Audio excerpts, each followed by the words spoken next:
the world have meaning. We've got to have meaning. We have to sit there and tell it. So, that account for these very skilled Miss Chai was smooth. I said, Jackie, it's... Women leading green. You know, it's really fascinating and exciting for us to see the interest in women entrepreneurs, women leaders, and women out there really realizing that we're at a tipping point and we better start getting sustainable and fast. And what are we all doing incrementally? What are we doing to make big changes? How can we be advocates for this and run successful businesses and make right livelihood? These women are each in their own right able to hold this room wrapped for an hour. So to have them together, I think, is quite exciting. And I'm going to ask them each to give you a little bit of their brief story of kind of who they are, and then from there we'll dive into our dialogue. And again, thank you so much for being here. It's really an honor to be here. I have to say that Hunter has been a long time mentor and hero to me. So, and Brooke, super excited to be on the panel with you. I'm really humbled and amazed to see all of you powerful people out there, and especially so many powerful women. So thank you all for coming tonight. I'm one of the two founders. My husband and I founded Go Lite in 1998, and we're based here in Boulder, Colorado. We have we're sold in about 23 countries worldwide, and we have 16 stores in the U.S. and many more to come, including one a stone's throw from here, Pearl Street Mall. So if you haven't been there, please check us out. We make very lightweight, high performance, and responsibly made apparel and equipment for the outdoors. Hello, I'm Brook Eddy, the founder and CEO of Bhakti Chai, and it's so amazing to see all these faces and all these people. That Seleyn is here, and she was one of the first people that I came across when I was trying to figure out how to start my company, and she welcomed her kitchen to me. So thank you, Seleyn, for helping at the very beginning. I started Bhakti Chai in 2006 as a way for my own chai habit. I couldn't really drink some other chais on the market, so I decided to make my own, and friends and family just fell in love with it. And then I drove around with my twins in the back seat and sold it kind of door to door to cafes. And now we're on the cusp of national distribution. We're in over 250 Whole Foods stores. And we're growing up. It's exciting. I'm Hunter Lovins. It's such an honor to be able to speak here in the Boulder Valley in my home. And with Kim, who makes our CEO's favorite jacket, with Brooke, who Lily Thies, who runs our internship program, said, I gotta come, I love Bhakti Chai. And with all of you.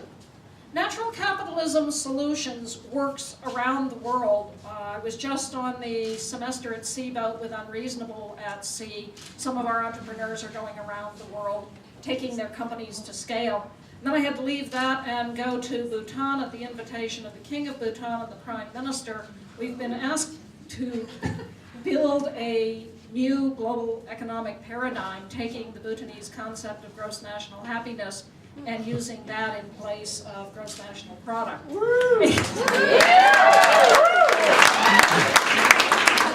modest little ambition.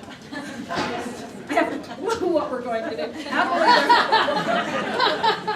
There is an international expert working group that I'm working with, and so hopefully we'll figure it out. Meanwhile, the crew at Natural Capitalism Solutions from our office up in Hygiene works with companies as large as Walmart, some of the companies that are represented here in this room, implementing sustainable practices in ways that are profitable. And this, I think, is the key to what it is that we're all doing here tonight. Changing the world in ways that ordinary business people would say, that's better business. Perfect. What I'd like to do is ask Hunter, if you would please sort of set the stage for us, help us kind of understand a little bit of the history and evolution of the notion of sustainability. It's a term that I think often people say, I don't really know what that means, or it means, green, or does it mean efficiency, green lighting? What is sustainability all about? If you could sort of help us all be on the same page together. Well, let's see what I can do. The term was first used by the great writer Dana Meadows, author of the book Limits to Growth, in the book in 1972. But she didn't much go on with it. It was then picked up by the Brundtland Commission of the United Nations, which said that it is sustainable development, slightly different than sustainability, is meeting the needs of the present without compromising the ability of future generations to meet their needs. Okay, how do you do that Monday morning?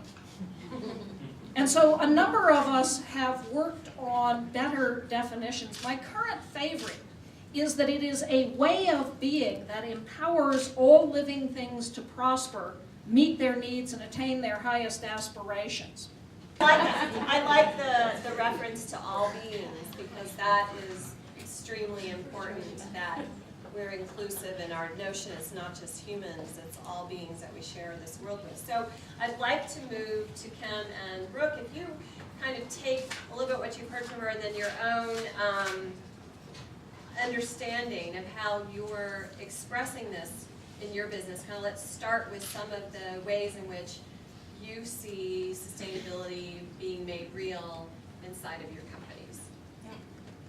Well, one of the things when I first started Bhakti, it was kind of an easy decision to say fair trade tea, okay? We have to have fair trade tea, we have to have some organic ingredients, we have to have sustainable packaging. And so, very early on it was just building that into the piece of what the company was, and in the beginning it was just me. So I didn't really have this idea about employees, but now that we're where we are, and whether it's 25 employees or 50 or 100 or whatever we end up getting to, I feel like that's something that comes up for me. Yes, thousands of happy. I feel like that's what, from the very beginning, I got a lot of pushback on how much we were paying people. But what I realized is the reason I was paying people so much is because I did that job before then, and I knew how hard it was. And so when I was brewing at Seleyn's, it was hot and sweaty, and you get burns all over your arms, and you'd be there till 3 in the morning because something would go wrong. And so when I was hiring the first person, I was like, of course you're gonna make 18 bucks an hour. This is hard work. And then I was the one delivering the chai. And it's traffic, and here, you can't park here, and I got speeding tickets, and so of course I'm gonna pay them $18 an hour. And everyone was saying at the beginning, no. You're wasting way too much money on that. We really need to focus on minimum wage. And so I feel like that's one level of, in terms of compensation, bringing us all up to the same level. CEOs shouldn't be making 800 times what their worker is making. While I hold a lot of stress and I do a lot, it's not 800 times. The person is that's brewing my chai, So I feel like in terms of the employee piece, that's a sustainable place that I've gone to. And then also, we recently were certified B Corp, and those were some of our values. Yeah. From the very beginning, and it was nice to have someone certify us and say, hey, we see that this is a new way of looking at business, and you are committed to sustainable practices and also your employees and giving back to the community. So that was something that was exciting for us. Cool. Yeah. Here's a question before you jump in fact, for the both of you. Are your employees an asset? Absolutely. Oh, yeah. Are they treated on your books as such? No, because there's no standard way to do that. And I would challenge EKS&H, the accountancy firm, all accounting firms. We need to reinvent accounting. Because you've just heard the story of why employees matter. And in a lot of the work that we do, employee engagement, a motivated workforce, is what drives a company's profitability, their sustainability, and yet accounting, as usual, you treat employees as a liability. They're a cost. Right. I just want to add to that. In the book Good to Great, they talk about, what are the 5 most important principles for a successful enterprise. And like number 2 on the list are great people. So great people are what make an organization really rock. And so it would make more sense to count that as something different than a cost. Right. All right. So next. I have lots of these wonderful definitions of sustainability rolling around in my pea brain every day. But I think the way that I most think about it is how do I have and how does my company have a net positive impact on the world over the long term? No, that means not just not doing harm, which every company on the planet is doing right now. Sad to say, but even those that are working really hard to be sustainable are not sustainable yet. But how do we, on a net basis, have a positive impact on the world? And we have a long way to go. All of us have a long way to go to figure this out. And we've really tried to make sure that everything that we do harkens back to the original values that we built into the company. One of the things that was really important when we first started was that the products would be light and that they would be approachable. Things that would inspire whoever used them to get outdoors, not just once, but to get out every day, because they loved the experience so much. And that for us meant more people in the outdoors, meant more people dedicated to loving the environment, and that meant kind of an army of conservationists. And the aspect of lightness has kind of pervaded a lot of what we do, and it's kind of a fundamentally sustainable proposition to dematerialize, to have less, to do more with less. The other aspect of the brand that's kind of evolved over time, we've always been about wanting to get people outdoors because we know that inspires respect for nature. And in the last year, many of you probably have noticed, since you live in Boulder, that we opened a wholly owned Go Lite store on Pearl Street. What you may not have noticed if you haven't been into the store is that we also, in going to direct-to-consumer model, have passed all the savings of cutting out the middlemen to the consumer, meaning products that would cost you $600 are $300 now. And for us, the outdoors is for everybody. I think one of the tragic things about the outdoor industry, and Beth Jensen, the head of sustainability for the outdoor industry, is here, so I apologize for saying this, is that we've made it kind of the bastion of the elite in some ways because the price of the products is so high.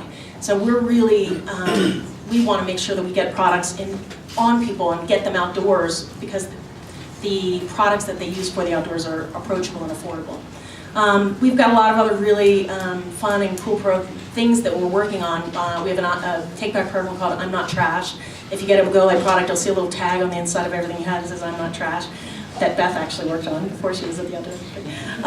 And what's cool about it is we want to take responsibility for everything that we make from the first moment that we conceive the product to its end of life, and that means we're willing to take it back and dissect it and send it to recyclers or to donate it to charities, and we have a lot of information on our website about what you can do with those products. And a whole spectrum of things, including a lot of really cool HR policies that we're really proud of. But I think the thing that we're really proud of and is the hardest work that we're doing is reducing the impact of the products that we make. And that means every single day, every decision, every zipper, every button, every fabric that goes into our material, how do we reduce its impact? How can we get this recycled? How can we get this organic? How can we make it lighter?